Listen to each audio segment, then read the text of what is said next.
What is up, Pride family?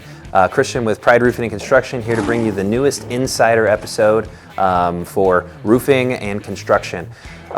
Some of you guys may know, every roofer in the country knows this, prices just skyrocketed across the board for materials. Now, we always get price increases generally quarterly. They're generally pretty palpable. They're things that can kind of work their way in, but over time the prices have accelerated. To give for instance, roofing right now costs about 2.5 times what it did just 8 years ago. It's a pretty big deal. It's a pretty big price increase. So I'm bringing this to your attention, not to sway you away from wanting to complete your endeavors, but probably to just put a little bit of an urgency or a little bit of urgency on addressing them now rather than letting them turn into bigger problems down the road.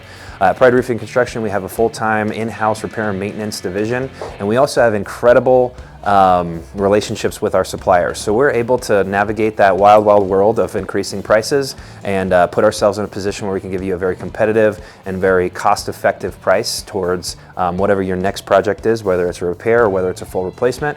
Now, obviously, the best thing that could happen, unfortunately, it doesn't always seem that way, is hail falls down and insurance takes care of that, which we have insurance specialists to do that. But I want you guys to understand that the market is changing and you should probably adapt. If you have any of those needs, please call Pride Roofing and Construction, have us come out and perform a 32-point assessment, and we'll let you know just the current condition of the roof and what we would do if we were sitting in your shoes. Call 720-552-3321, and we'd be happy to come out immediately. Have a great day.